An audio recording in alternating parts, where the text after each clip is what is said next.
Good morning. So I get a lot of questions about, Kat, why do my journal pages do this?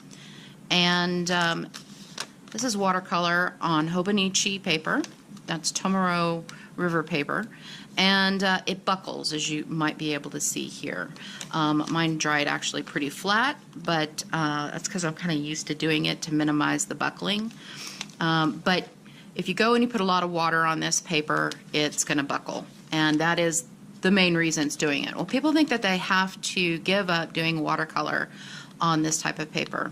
So, but you don't. But I'm going to show you a couple different choices you have when using watercolor on journal paper. First of all, let's see here.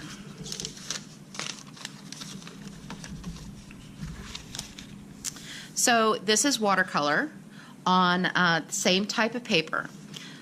So I've used a stamp with the stamp stays on ink, and what I've done is used Daniel Smith pan watercolors out of my shop, and I put a little bit of water in them. I use just a dropper like this, and I go and I put just a little bit of water. And the difference between the two of these is that for the one on the left, I use a tiny little brush. We're talking a synthetic brush which puts down just a tiny bit of water. I get it wet, maybe not even get it wet. I go in here, I grab a little bit of paint, and then I paint on. And you can see like that, okay? For this paper, I used traditional watercolor brushes and watercolor technique. I used a Kolinsky Sable brush, number 6, yep.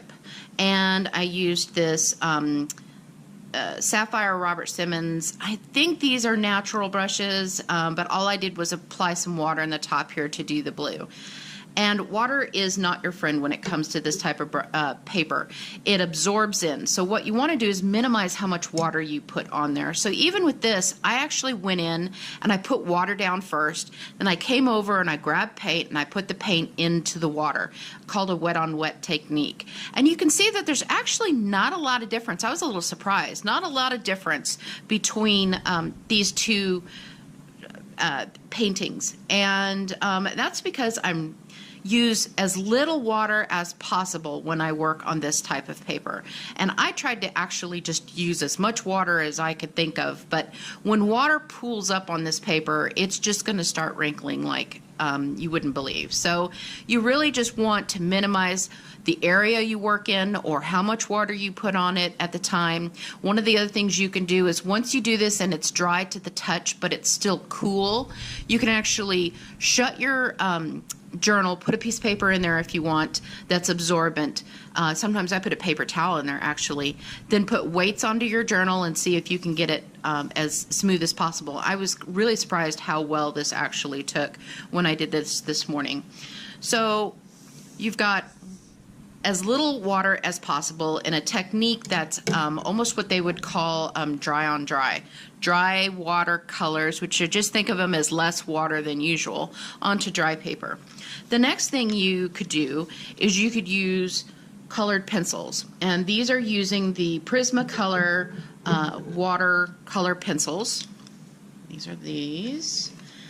And they're these.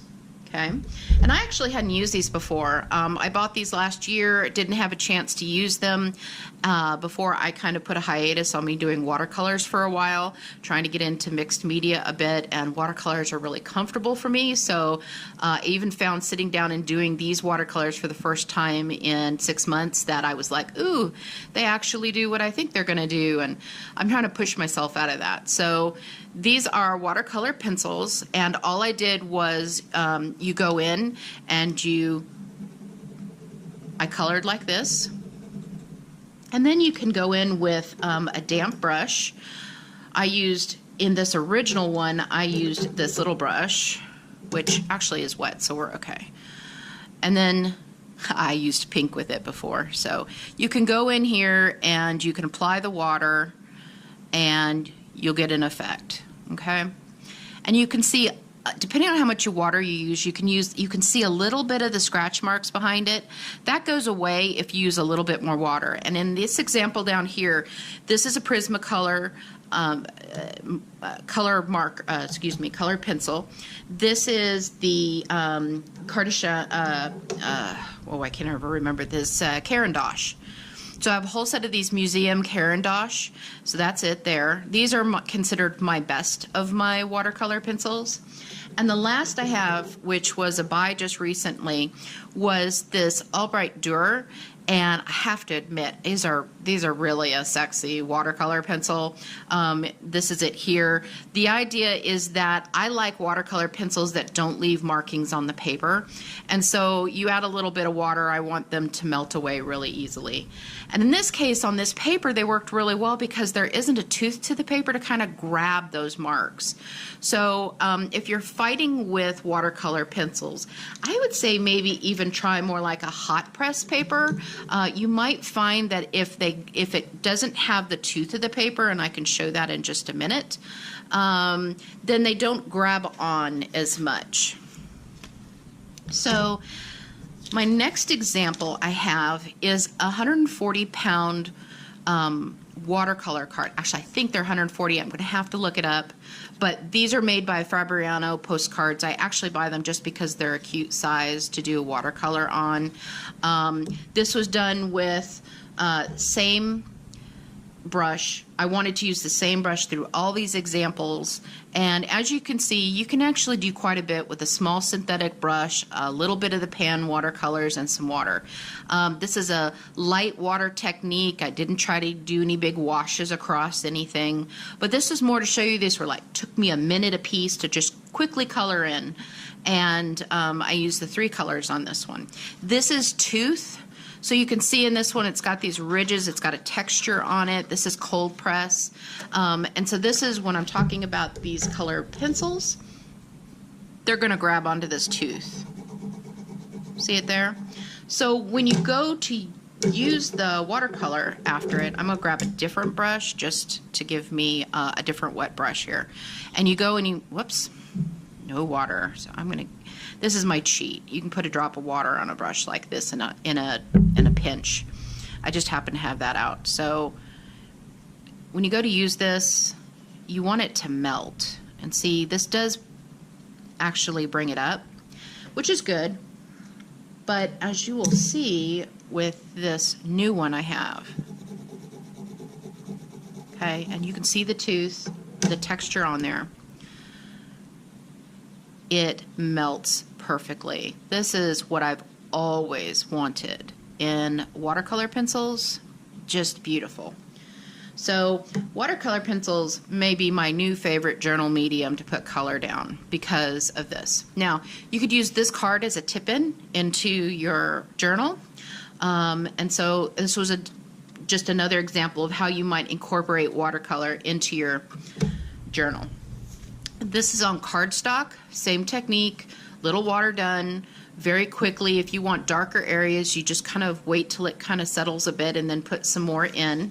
It doesn't bleed through, doesn't ripple or anything like that. You could washi tape this into your journal as a tip-in, and there you go. In fact, I may do exactly that with this.